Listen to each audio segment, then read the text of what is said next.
We'll get those suckers! It took me a couple of days to track the Daltons down. They can't get away with this! And in that time, a whole posse of local vigilantes offered to lend a hand. We'll track them to the ends of the earth. They seemed as determined as me to find those outlaws. But as we headed into those swamps, it was like I had my own private army. There was no way those boys were getting away this time. It was early fall, right? Beautiful time of year. At least you had the weather on your side. Not by my recollection. It was damp and foggy as hell.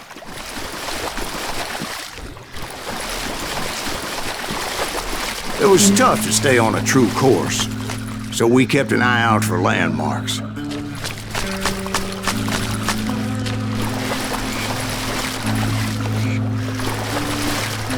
It was autumn. The maple trees were in full color, red as blood.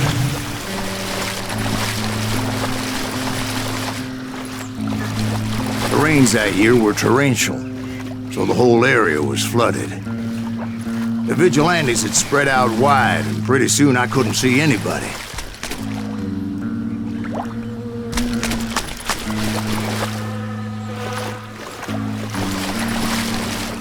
Bury them in the swamp! Plant them where they stand! Except for some bitches ahead of me wanting to do me harm. So I had to face them alone. I wondered why my compatriots didn't come running when they heard the shots.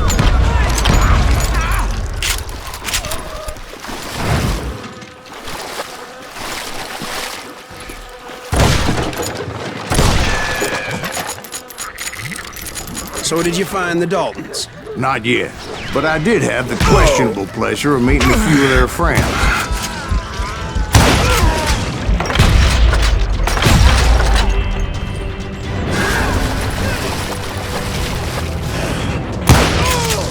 The boys had established quite a reputation by that time, so they attracted all manner of riffraff to their cause.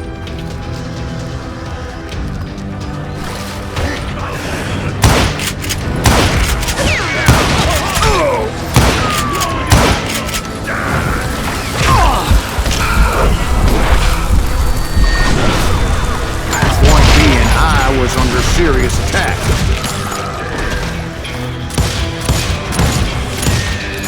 I'm gonna blow your damn head off.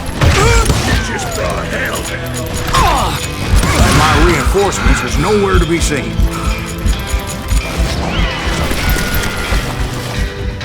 Bury him in the swamp!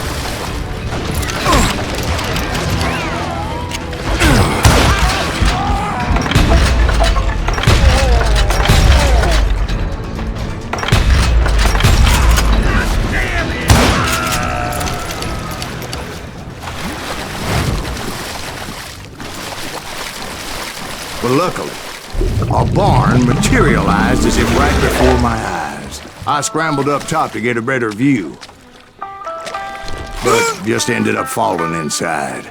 So, how did you get out? The barn doors was open. About right then, I saw some suspicious characters running for the bushes. Of course, I followed them. But that goddamn swamp was like a goddamn maze, and pretty soon I had no goddamn idea where I was. Steve? So I just started walking, and pretty soon Steve? Steve! Huh? Oh, no, I'm listening. Indians surrounded me from all sides.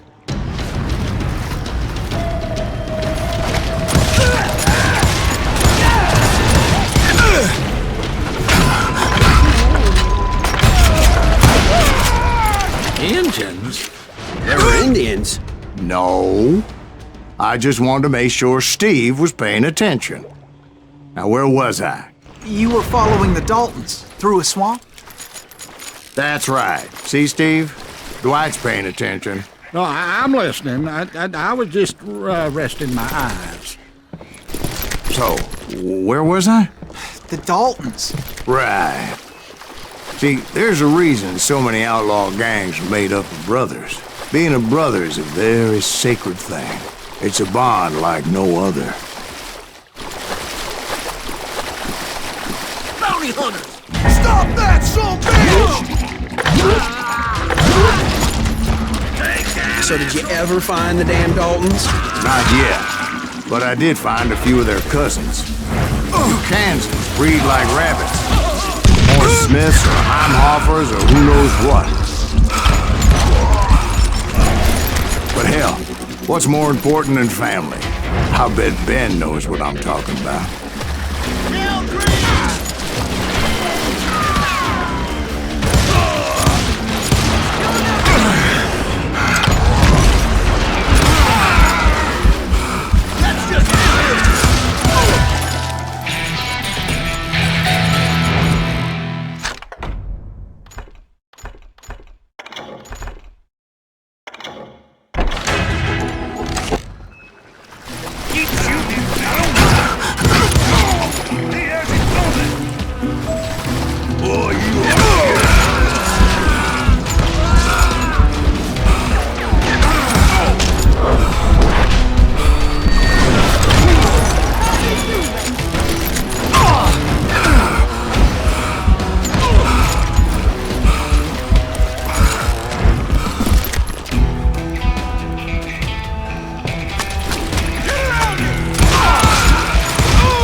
Boys were out there somewhere, standing together against anyone who would threaten them.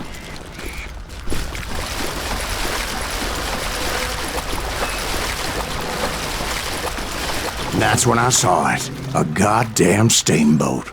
A steamboat in a swamp? Yeah, Steve, but this wasn't much more than a wreck, really. But how'd a damn steamboat end up in the swamps? Guess it floated off during the flood of '89. Now, was it a stern wheeler or a side wheeler? What? Does that really make a difference, Steve? It was a steamboat with a goddamn army on board.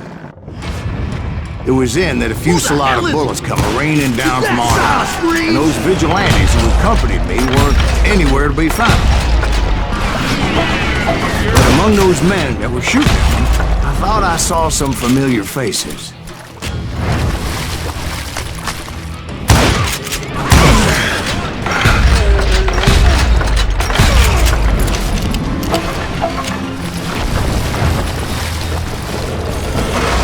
Somewhere up there, the Daltons were waiting on me.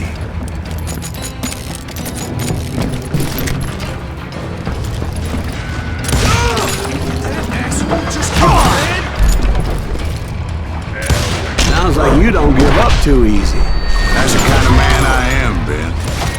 I set out to do something. I do it. Surrender just ain't in my nature. Plus, I'm stubborn as hell.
Right about then, much to my relief, the vigilantes finally arrived. Their leader motioned at a cabin in the middle of the top deck, pointing me directly at the Daltons. I finally had them, after months of dogged pursuit. But it turned out that they had me. Take him out! I'm sending you to hell!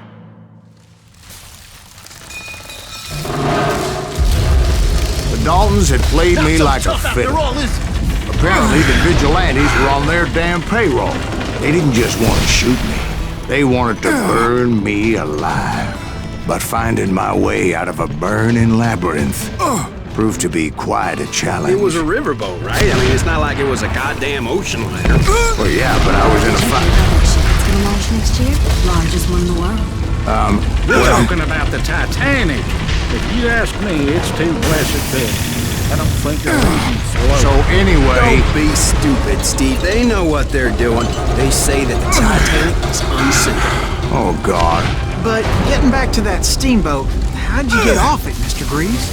I took in a lot of smoke that day, so I admit my recollection might be a bit hazy. But somehow I managed to finally disembark. It was time to settle this once and for all.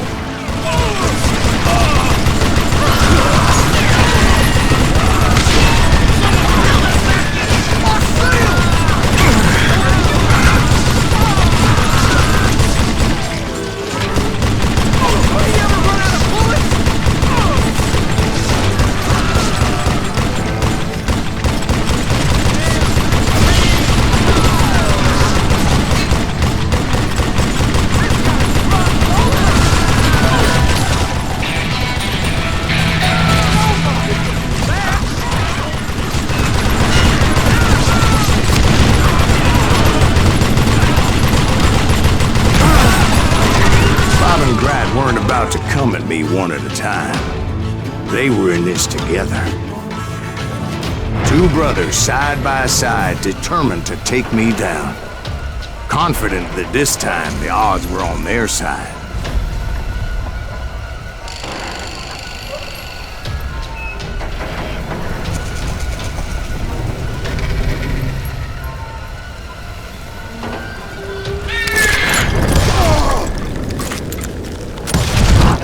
They got it wrong. A sad end for those two. If they'd only known that Emmett was still alive despite his wounds. Paroled 14 years later, he moved to California and sold real estate and lived off the legend of that fateful day. And the tragic death of his two brothers.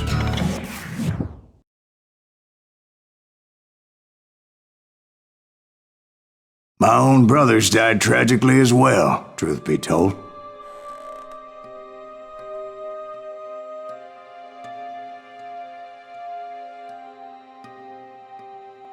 It was 1868, and me and my older brothers were pulling a tidy profit running cattle into Juarez, Mexico. One night after my brothers retired for the evening, I found a little poker game in a cantina with a couple of cowboys. And I just couldn't lose. I even won an old Spanish coin that had to be 100 years old. Well, I was mighty pleased with myself the next morning as my brothers and I rode for Texas. But before we crossed the border, those cowboys caught up with us. It was Johnny Ringo, Roscoe Bob Bryant, and another asshole named Jim. They wanted their money back and everything else we had, including our lives, as those boys didn't want us coming for them later. Bob put that old Spanish coin in my mouth and said, "I won't have it said that I left you with nothing, boy." Well, those horses bolted, and there we hung as those bastards rode away. The branch finally snapped under the weight of the three of us, but being my older brothers were bigger and heavier, they were already dead. And right then I swore to myself that I would avenge them. Ringo you know about. But Bob eluded me, until I heard he was riding with the Wild Bunch.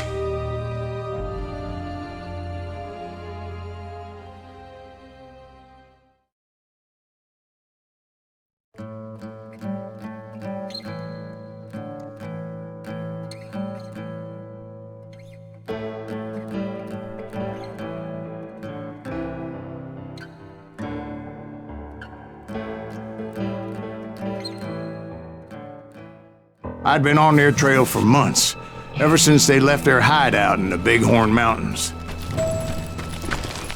Led by Butch Cassidy, They were a loose association of outlaws who robbed banks and trains from Colorado to Montana. Among them was the Sundance Kid, and that murderous hombre I was tracking, Roscoe Bob Bryant. Were you a part of that giant Pinkerton posse after the Wild Bunch? No, boy. A circus like that would have slowed me down. Besides, I wanted Bryant all to myself. They blew the bridge with the intention of forcing the train to stop.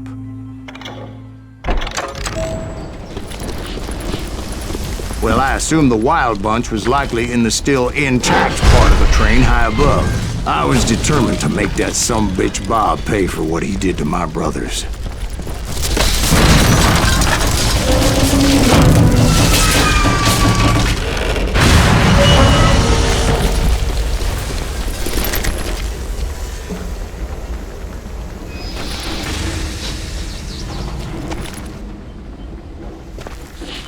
Ears are still ringing from blowing up that ridge.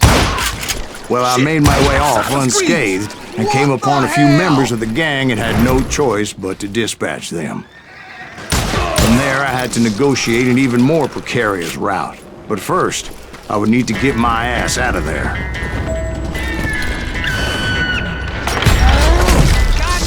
I jumped from the frying pan into the fire as the train was clearly fixing to fall. I had found the gang, but in order to find old Bob, I needed to fight my way forward past a whole passel of desperados. Outside, inside, any way I could, I made my way towards my prey. And what about the passenger? It was mostly a freight train, as I recall. There were no passengers aboard that day.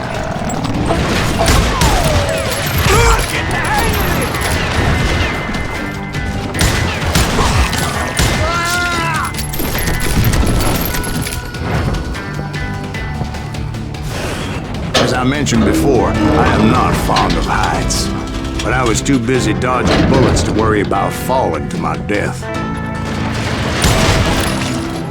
Odds were I was likely to die that day anyway, so I was determined to take down as many of those bastards as I could.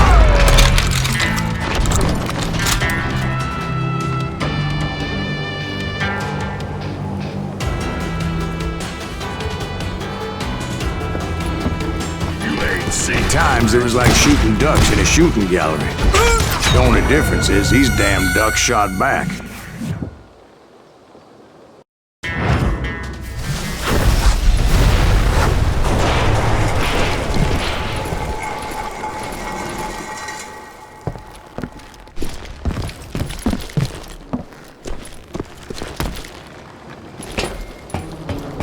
I kept hoping the law would show up and give me a hand. You mean like that giant Pinkerton posse that I read about? Did they come riding in, guns a-blazing to help?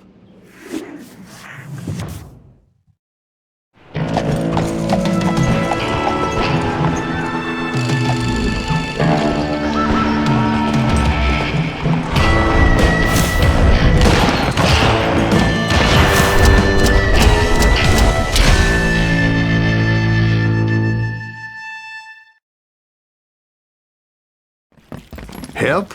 From the Pinkertons? No, son. I had to fight the Wild Bunch all by my lonesome, as usual. Who the hell is that?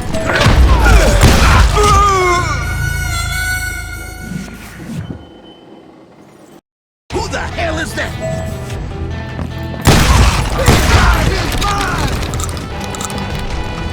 Take cover! Retreat! Retreat! He's killing everybody! You ain't safe, man. We'll kill him! You're really pissing me off!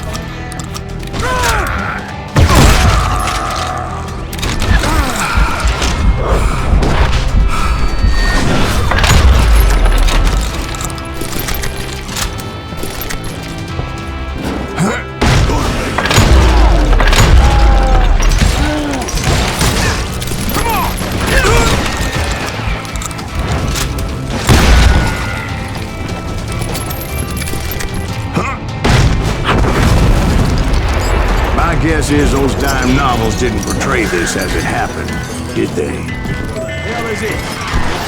Only a few stragglers were left. I had to cut them down pronto if I was gonna stay on old Bob's trail.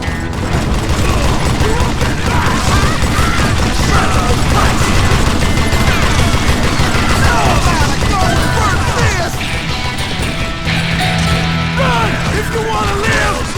Ready for a belly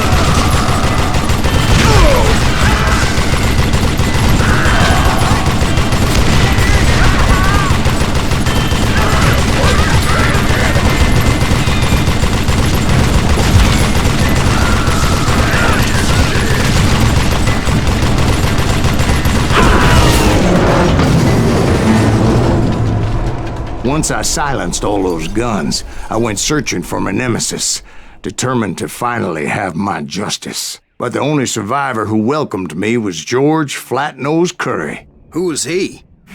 The fastest gun in the gang. Right after Sundance, I mean. And Kid Curry, and maybe Elsie Lay. Though some folks might dispute that.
On that very same day, Butch Cassidy and the Sundance Kid decided to leave the Wild Bunch behind and decamped for South America.